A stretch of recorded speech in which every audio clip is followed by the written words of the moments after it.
My name is Clara. At 28, I thought I had built a stable, quiet life for myself as an interior designer.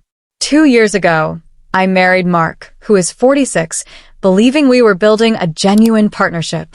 But living in his home meant entering a delicate ecosystem, one dominated by his 19-year-old son, Leo, and the lingering, suffocating shadow of Mark's ex-wife, Vanessa.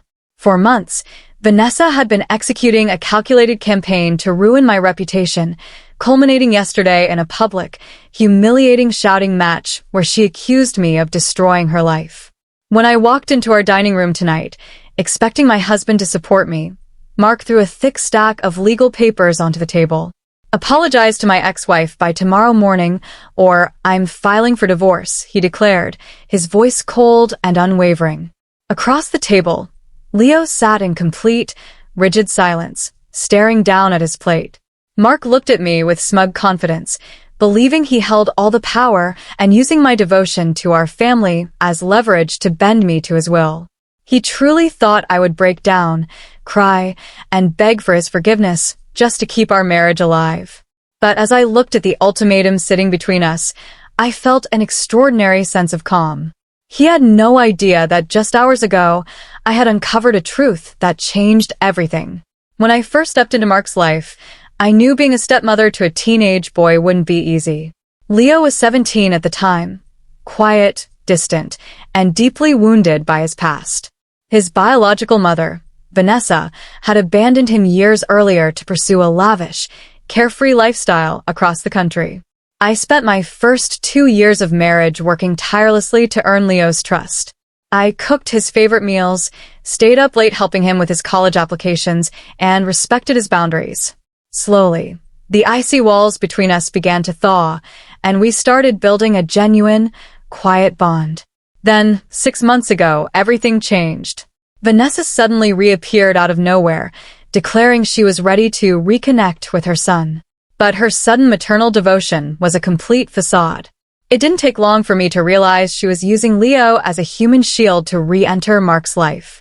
She began showing up unannounced, demanding money for emergency expenses, and manipulating Mark into funding her expensive dinners and luxury shopping sprees under the guise of backdated child support. Instead of setting firm boundaries, Mark caved to every single one of her demands.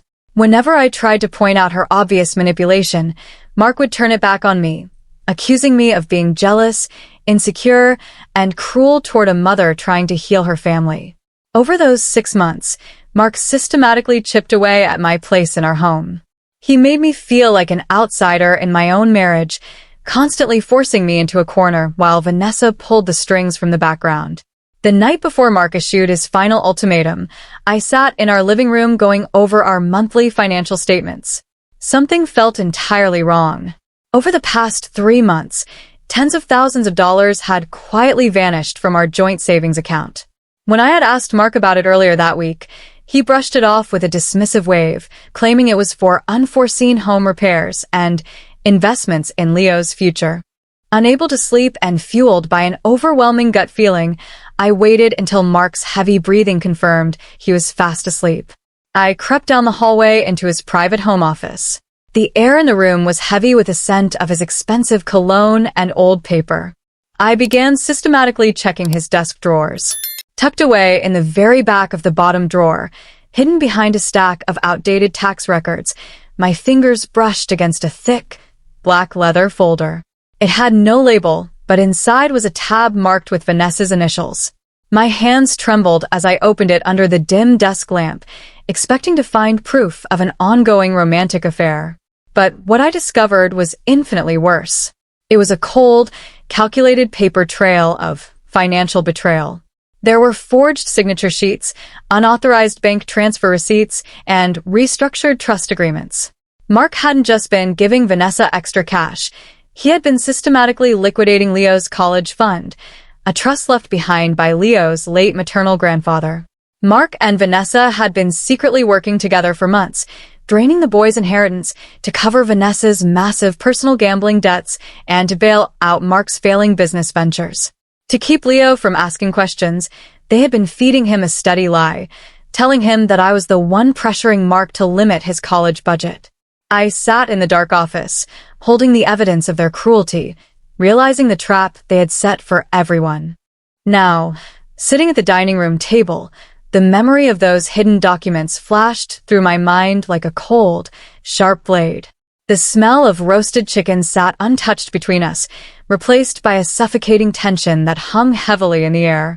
Mark leaned back in his leather chair, crossing his arms over his chest with the arrogant, unbothered posture of a man who believed he had already won. "I'm giving you 24 hours, Clara," he repeated, his tone dripping with absolute authority. "You will draft a formal, written apology to Vanessa for the scene you made, or you can pack your bags and leave.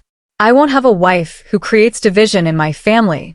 Across from me, Leo sat hunched over his plate, his eyes fixed firmly on the table. He looked exhausted, torn between the loyalty he felt toward his father and the quiet respect we had built over the last 2 years. I could see the anger simmering beneath his surface, an anger carefully cultivated by Mark, who had spent months convincing the boy that I was the selfish stepmother trying to cut him off from his own parents. Mark raised an eyebrow, expecting the usual reaction: tears, protests, or desperate attempts to defend myself. He truly believed I was trapped. Instead, I slowly reached into my leather tote bag on the floor and pulled out the crisp, white 4-page document I had printed earlier that afternoon. I didn't glance at Mark. Instead, I quietly slid the folder straight across the smooth mahogany wood toward Leo, stopping it right beside his hands. "Read page 4 out loud, Leo," I said softly. Leo looked at the folder, then up at me, his brow furrowed in confusion. "What is this?" he asked, his voice barely above a whisper. "Don't play your games, Leo," Mark snapped, his confident facade flickering for just a second. "Put that away." "Clara, stop trying to deflect." Ignoring Mark entirely, I kept my eyes on Leo. "Just read page 4 out loud." Slowly, Leo opened the folder. He flipped past the first 3 pages, his eyes scanning the header of the 4th document. As he began to read, his voice was hesitant. "Authorization of trust disbursement. Estate of Arthur Vance. Total liquidations totaling $240,000. He paused, adjusting the paper. "Beneficiary: Leo Vance. Co-trustee authorization signed by Mark Vance and Vanessa Vance." The silence in the room shattered. Leo's head snapped up, his eyes wide with shock. "Dad, what is this? Grandfather's trust? You told me this money was tied up in low-yield market investments until I turned 25. Mark's face flushed a deep, panicked red. He lunged across the table, trying to snatch the papers out of his son's hands. "Give me that.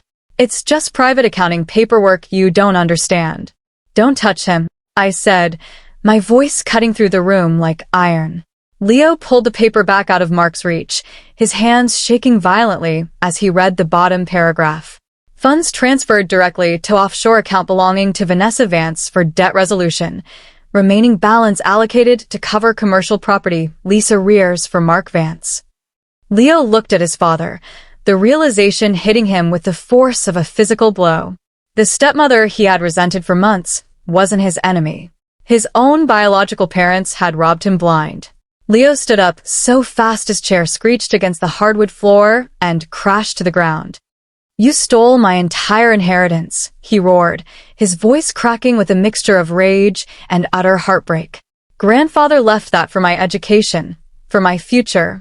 You told me Clara was the one keeping me from going to my dream school." Mark panicked, his smug authority instantly crumbling into pathetic desperation. "Leo, listen to me. It was an investment. Your mother was in a desperate situation, and I was going to pay every single dollar back." "Save it, Mark," I interrupted, standing up calmly to face him. "Page 4 isn't just a printout from your secret drawer. It's a certified copy of a report that my lawyer delivered to the trust's managing attorneys and the police department's financial crimes unit 2 hours ago."